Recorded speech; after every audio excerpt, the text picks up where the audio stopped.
We're about to lose one. Get the intruder. Copy. We're almost there. Security breach. Attacking the area. Security breach. Shit, I've got movement. Where? Everywhere. Contact!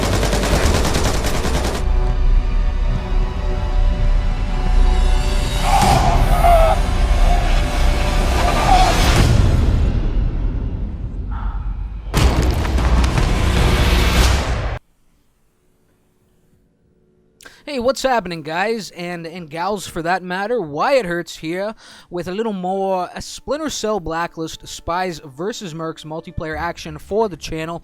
This time we are revisiting the Virus Vault, and then you can see it's an SvM Blacklist round. And this kit, you know, this is my adrenaline suit loadout. I've swapped it up. You're gonna notice that I'm gonna be doing that quite a bit. Hopefully, in the videos that at least make it up to the channel, I'm gonna be looking to kind of alter my kits up a little bit, just so for the variety, you know, for some variety up here on the channel. Maybe step out of my comfort zone at times and get a better sense of what all the different guns are capable of, you know, possible loadouts are capable of as I get them up here, try them out and get them up here on the channel. Now, I had made that initial run for down towards the C loading bay. I mean, normally I would come up to A, but I thought, you know what, I'll mix that up as well. Made a run for C, didn't see any activity, and was looking to come in here behind them, and right there you can see just awful timing. I don't know what was prompting me to inject myself with that adrenaline, but I thought it was a good idea, you know. I had initially thought that Answer, who took me down, was still working, you know, was still walking a little further down that backstretch, you know. I didn't think he had posted up right behind that pillar, but as soon as I came around the corner and saw that that little box pop up around his head and saw the cloak suit, the ghillie suit kick in, you know, I knew I was in trouble, and I was. Anyway, coming back to life, the man who put me down, Ansha, was the one who initiated the hack, as we saw on camera. I get that mine down, it gets taken out really quickly, but I do find some activity up here. Crack Ivan hold off there across the face, right in the teeth with the butt of my rifle, and then put down Epulito one more time with a little fire. Now this weapon, this is really the big change to this loadout in particular. This is the FAMAS, and I highly recommend this weapon. I'll get into a full kit rundown here shortly. But for you guys that watch my videos and play the game as well, I highly recommend trying out this weapon, this setup exactly as I have it set up, if you haven't already, you know. This is there's a lot of stability and a lot of power, and it's a really effective loadout for this gun. So let's do a little bit of a rundown for my gear first, okay? So it's the adrenaline suit. I used to have the flash protection visor on my head for this loadout in particular. I've recently swapped out that for enhanced detection capabilities. So, you know, I'm rolling the RFD. If you're not aware of that already, well, there you go. Rolling the RFD vision. I think the enhanced detection simply gives it a little bit more of a range. You know, I'll pick up those boxes a little bit sooner than I normally would have without it, you know. I have armored gloves on, extra gadget pants, which are supplying me with both frag grenades and proximity mines and faster sprint boots. Now right here you see me putting a little, well, some mid-range fire there on Mox, who runs around the corner just in time to save his life, and I go to my Makarov here and I figure, well, this must be where he's gone, into that ventilation shaft. Now it's a bit of a long run down that ventilation shaft down this side. I come around here, you know, scare him off with that grenade, and then I'm trying to get this line of sight, and as soon as I get up here, god damn it, there he is right there. Just another situation, bad timing. Well played by Mox. I mean, I don't want to take anything away from him. He gunned me down quick.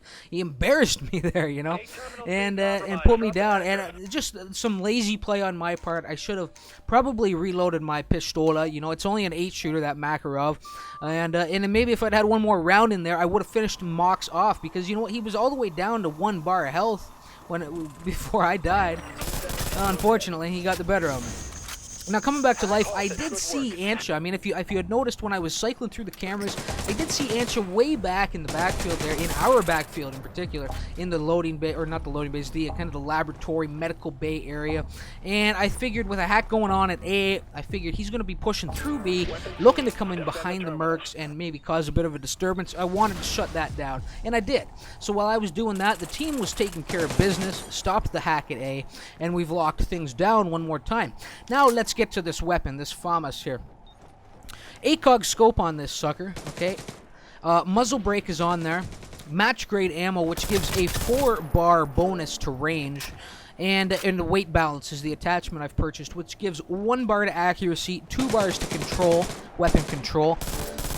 And my god, I love this weapon. I mean, just look how quickly I'm knocking guys down, you know, with this thing. And it's got great range, it's got great stability. I mean, I've tried previously, I haven't gotten any of that footage up on the channel, but I tried previously putting an acog scope, I think on the Ace, some other weapon, and threw a silencer on there as well, and I found that there was a whole lot of snap and pop and recoil of the weapon. Didn't really like it, didn't find it too comfortable. Here, it's really stable. I don't know if it's because of the muzzle brake is on there. I don't know if it's perhaps because the FAMAS is kind of a compact design, you know. Not really sure. Maybe the acog is just better suited for this gun. Probably a combination of both of those things. But for you guys that play this game, I would recommend trying out this gun exactly as I have it set up, you know. That's why I did a full rundown for it. The one thing I didn't like about it is the hip fire. You know, the hip fire is pretty good. It could just be that I was just off the ball, off the mark, you know, with my hip fire. When I was trying to put it into effect, I was a little bit jerky at times. It caused my death a couple of times, but I'm sure for you guys that are a little bit, you know, maybe can fire a little bit more confidently or stably than I can from the hip. You know, without getting surprised when there's a spy charging in on you from a couple feet away.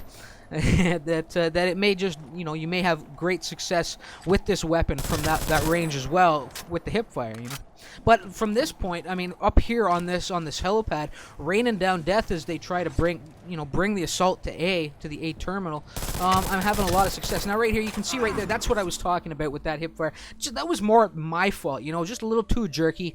I actually led the target. My correction that I made with the mouse was a little bit too extreme. Jumped ahead of the spy and then overcorrected back the other way, and he had this nice little path right through all my fire. So that was more or less my fault. I mean, the hip fire, it's not too bad with the weapon. Doesn't look too bad.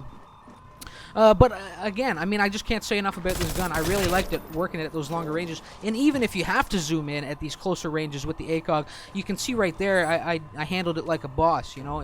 I had great success. Now coming up here, it's Mox. One more time, he is the hacker. And after putting me down earlier, he puts me down again, zapping me. He was right on the money with that zap too. I mean, he hit me square as soon as I got to the top of that ladder.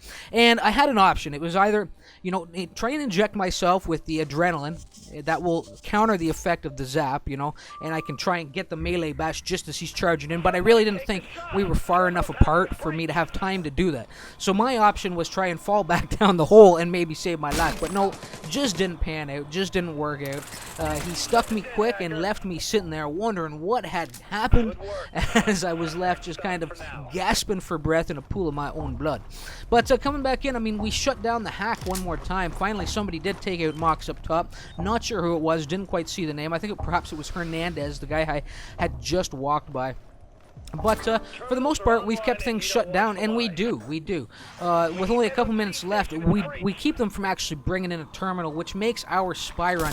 And that's always the bad thing when you spawn, when you initially, at least for videos that I want to get up here on the channel, when my team initially starts as the Mercs, and if we really lock things down, then we don't really get much spy gameplay, you know. And that's going to be one of those. This is going to be one of those instances. Anyway, I did know that there was a second guy here, and I'm, you know, entering the room a little cautiously. I had initially thought it was Ansha, you know, by the suit that he was wearing. I've had a couple encounters with him so far, but it was Ivan Holoff.